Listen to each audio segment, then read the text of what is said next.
कि सरकार से जुड़े हुए और राजनीतिक और सामाजिक कामों से जुड़े हुए देश के सभी लोग ये विकसित भारत संकल्प यात्रा को सफल बनाने के लिए समय दे रहे हैं, जा रहे हैं।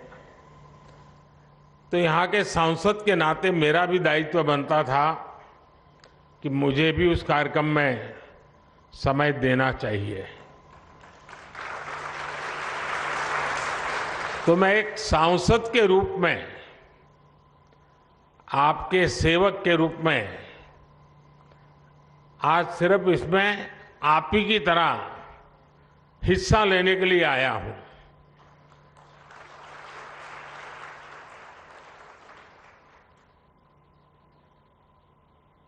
हमारे देश में सरकारें तो बहुत आई, योजनाएं भी बहुत बनी, बातें भी बहुत हुई, बड़ी बड़ी बातें हुई, और उन सबका जो अनुभव था, जो निचोड़ था, तो मुझे लगा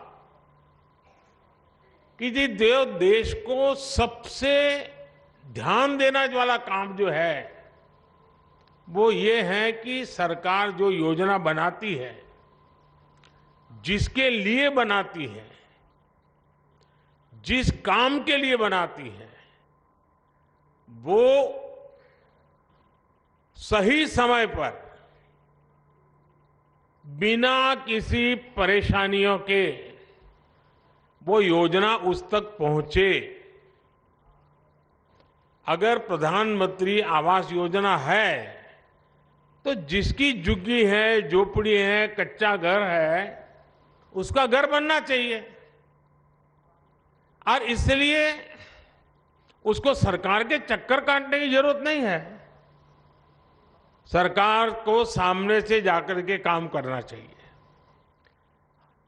और जब से आपने मुझे काम दिया है तो अब तक करीब 4 करोड़ परिवारों को पक्का घर मिल चुका है।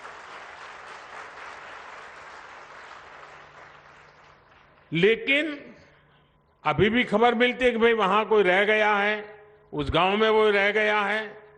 तो हमने तय किया कि भाई फिर से हम एक बार देश भर में जाएं, जो सरकार की योजनाएं हैं, जिनको मिला है, उनसे सुने कि भाई क्या क्या मिला, कैसे मिला, प्राप्त करने में कोई कठिनाई तो नहीं हुई, कोई रिश्वत तो नहीं देनी पड़ी, जितना तय था उतना मिला कि कम मिला। एक बार जाएंगे तो इसका हिसाब किताब भी हो जाएगा। तो ये विकसित भारत संकल्प यात्रा जो है ना, वो एक प्रकार से मेरी भी कसौटी है, मेरी एग्जामिनेशन है कि मैंने जो कहा था और जो मैं काम कर रहा था, मैं आपके मुंह से सुनना चाहता था और देश भर से सुनना चाहता हूं कि जैसा मैंने चाहा था वैसा हुआ है कि नहीं हुआ है, जिसके लिए होना चाहिए था उसके लिए हुआ है कि नहीं हुआ है, जो काम होना चाहिए था हुआ कि नहीं हुआ है।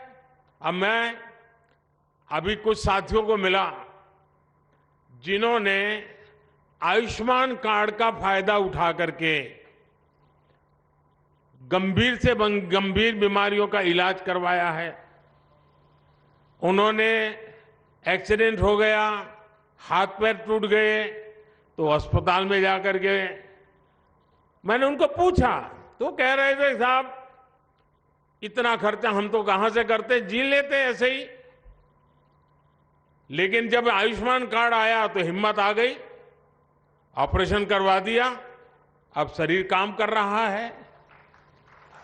अब उससे मुझे तो आशीर्वाद मिलता ही है, लेकिन जो सरकार में बाबू लोग हैं ना, अफसर लोग हैं, जो फाइल पे तो योजना को आगे बढ़ाते हैं, अच्छी योजना भी बनाते हैं, पैसे भी रवाना कर देते हैं, लेकिन वहां उनका काम पूरा हो जाता है कि चलो वे 50 लोगों को मिलना था, मिल गया, 100 लोगों को मिलना था, मिल गया। 1000 गांव में जाना था, चला गया।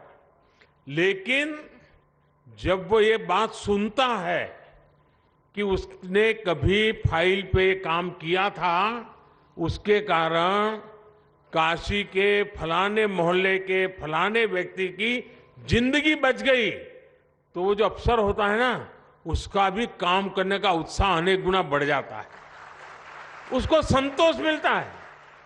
जब तक वो कागज पे काम करता है उसको लगता है मैं सरकारी काम कर रहा हूं, लेकिन जब उस काम का फायदा किसी को मिला है, उसका जब उसको खुद देखता है, खुद सुनता है, तो उसको काम करने का उत्साह बढ़ जाता है। और इसलिए मैंने देखा है कि विकसित भारत संकल्प यात्रा जहां जहां गई है, वहां पर सरकारी अफसरों पर इतना सकारात्मक प्रभाव हुआ है, उनको अपने काम का संतोष होने लगा है। अच्छा भाई, ये योजना बनी, मैंने तो फाइल बनाई थी, लेकिन क्या एक गरीब विधवा के घर में जीवन ज्योति बीमा का पैसा पहुंच गया? मुसीबत की जिंदगी में उसको इतनी बड़ी सहाय मिल गई। तब उसको लगता है अरे मैंने तो कितना बड़ा काम किया है। एक सरकारी मुलाजिम को जब ये सुनता है तो उसको जीवन का एक नया संतोष मिलता है। बहुत कम लोग हैं जो इसकी ताकत समझते हैं कि ये विकसित भारत संकल्प यात्रा से हो क्या रहा है। जो बाबू लोग इस काम से जुड़े हैं, जब सुनते हैं, जब मैं भी यहां बैठा हूं सुनता हूं कि मोदी जी मुझे बहुत अच्छा लगा, मेरे पति का स्वर्गवास हो गया था, अचानक मुझे खबर आई 2 लाख रुपए मिल गया। कोई बहन कहती है कि बचपन से ही हम तो धुएं में जिंदगी गुजारते थे, गैस आ गया, जिंदगी बदल गई। उससे बड़ा जो सबसे बड़ी बात की बहन ने, उसने कहा गरीब और अमीर का भेद मिट गया। गरीबी हटाओ नारा देना एक बात है, लेकिन एक गरीब कहता है कि मेरे घर में गैस का चूल्हा आते ही गरीबी और अमीरी का भेद खत्म हो गया। जब वो कहता है कि मैं पक्के घर में रहने गया तो मेरा आत्मविश्वास इतना बढ़ गया कि मेरे बच्चे सम्मान के साथ स्कूल कॉलेज में अपने दोस्तों के सामने खड़े रहने लगे। झोपड़ी में रहते थे बच्चे शर्मिंदगी महसूस करते थे, कच्चे घर में रहते थे बच्चे शर्मिंदगी महसूस करते थे, दबे हुए रहते थे, आत्मविश्वास नहीं था। पक्का घर मिलते ही दीवारें नहीं, पक्की छत नहीं, जिंदगी आत्मविश्वास से भर गई है। अब वो दूर से मकान देखने से पता नहीं चलता है, बैंक से चेक गए इसलिए पता नहीं चलता है। जब उस लाभार्थी के मुंह से सुनते हैं ना, तब पता चलता है चलो भाई जीवन धन्य हो गया, किसी की जिंदगी में बदलाव आ गया। अब मैं देख रहा था हमारे गुप्ता जी बोलना बंद ही नहीं कर रहे थे। क्यों? उनका मन इतना उत्साह से भर गया था कि इतनी योजनाओं का लाभ मिला, सामने से कि 10,000 रुपया बैंक से मिल जाए। साहूकार से भी पैसा लेने में दम उखड़ जाता है, ये बैंक सामने से पैसा दे तब उसका विश्वास बढ़ जाता है, ये मेरा देश है, ये बैंक मेरी है। और मैं चाहता हूं हिंदुस्तान के हर व्यक्ति को लगना चाहिए कि रेलवे मेरी है, ये अस्पताल मेरी है, ये अफसर, ये ऑफिस सब मेरा है, ये देश मेरा है। ये भाव जब जगता है तो देश के लिए कुछ करने की इच्छा भी जग जाती है। और इसीलिए ये जो प्रयास है ना, वो बीज बो रहा है। बीज इस बात का बो रहा है कि भाई हमारे माँ बाप को मुसीबतें झेलनी पड़ी, हमें भी जिंदगी में मुसीबतें झेलनी पड़ी, लेकिन हमें अपने बच्चों को मुसीबत में जीने के लिए मजबूर नहीं करना है। हम जो मुसीबतों से गुजरे, कोई मां बाप नहीं चाहता है कि उसके बच्चे भी उसी मुसीबत से गुजरे। खुद पढ़ नहीं पाए, अशिक्षित रहे, लेकिन कोई मां बाप नहीं चाहता है कि उसके बच्चे अशिक्षित रहे। और जब ये योजनाओं की सारी जानकारियां उसको मिलती हैं, तो उसको लगता है कि यही समय है, यही समय है हम भी कुछ करें। और जब 140 करोड़ लोगों के मन में लगता है ना ये समय है, तो देश आगे बढ़ के रहेगा। देश को आजादी कैसे मिली? सारे देश में एक वातावरण बन गया था। कोई चरखा चलाता था, कोई पूछता था क्यों चला रहे हो चरखा, तो बोले आजादी के लिए। कोई पढ़ाई छोड़ करके भारत माता की जय करके निकल पड़ता था, पुलिस के डंडे खाता था। लोग पूछते थे क्यों मर रहे हो, बोले देश की आजादी के लिए। कोई बुजुर्ग की सेवा करता था, कोई पूछता था अरे क्या कर रहे हो भाई, नहीं बोले आजादी के लिए कर रहा हूं। कोई खादी पहनता था, क्यों कर रहे हो, आजादी के लिए। हिंदुस्तान का हर व्यक्ति कहने लगा कि मैं आजादी के लिए काम कर रहा हूं। उपवास करता हूं तो भी आजादी के लिए, मेहनत करता हूं तो भी आजादी के लिए, बच्चों को पढ़ाता हूं तो भी आजादी के लिए, सफाई का काम करता हूं तो भी आजादी के लिए, तकलीफ चलाता हूं तो भी आजादी के लिए। आजादी का ऐसा बुखार चढ़ गया, हर मन में विश्वास पैदा हो गया, अंग्रेजों को भागना पड़ा। देश उठ खड़ा हुआ। अगर हम इस समय 140 करोड़ देशवासी इसी मिजाज से भर जाएं, बस अब हमें देश को हमें आगे ले जाना है, ऐसे नहीं रहना है।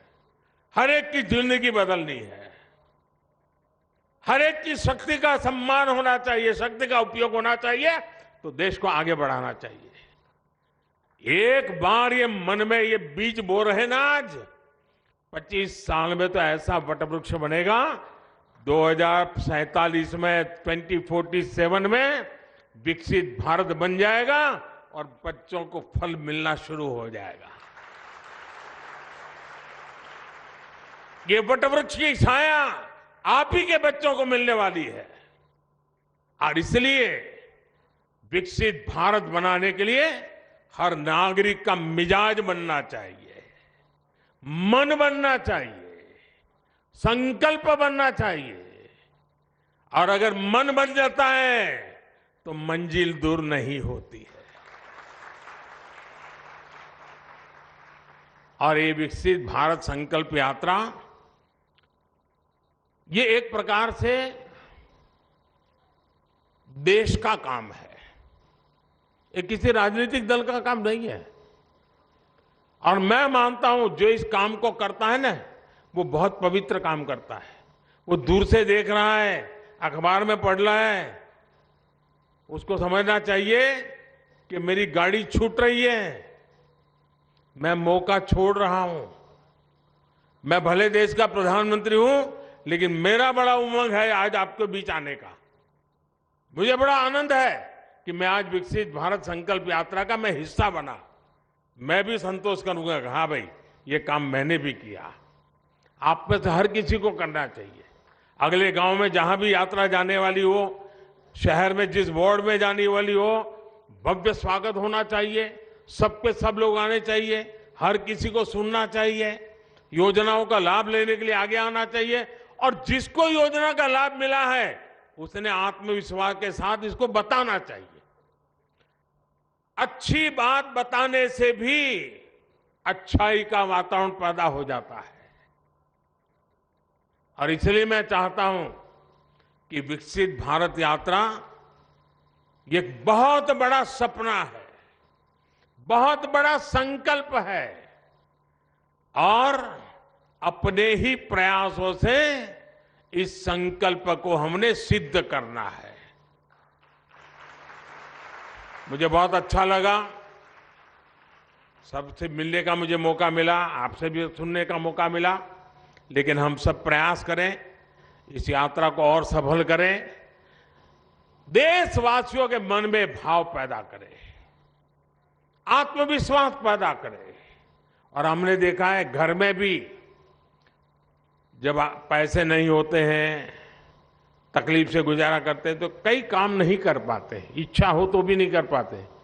मन करता है कि चलो बच्चों के ये अच्छा शर्ट ला करके दे दूं, नहीं ला सकते। क्यों? पैसे कम है। जैसे घर में होता है ना, वैसे देश में होता है। देश के पास भी पैसे होने चाहिए। पैसे होंगे तो हर नागरिक की इच्छा पूरी करेगा। आज 4 करोड़ गरीबों को घर मिल गया, जो बच गए हैं उनको अभी आगे मोदी देने की गारंटी देता है। जिनको आयुष्मान कार्ड मिल गया उसकी मुफ्त में दवाई हो गई। जिसको गैस की चूल्हे की जरूरत थी, सरकार सब्सिडी देकर के भी गैस का चूल्हा दे रही है। क्यों? सरकार के पास देने की ताकत आई। भारत विकसित हो जाएगा ना 25 साल में, तो ये मुसीबतों का नामो निशान नहीं रहेगा, नामो निशान नहीं रहेगा। हम मुसीबतों से मुक्त हो जाएंगे। और मुसीबतों से मुक्ति का ये मार्ग है विकसित भारत का संकल्प पूरा करना। और इसलिए मैं मेरे काशीवासियों को विश्वास दिलाता हूं कि आपके सेवक के नाते, आपके सांसद के नाते तो मैं काम करूंगा, लेकिन आपने मुझे देश का काम दिया है, उसमें भी महादेव के आशीर्वाद से मैं कभी पीछे नहीं रहूंगा।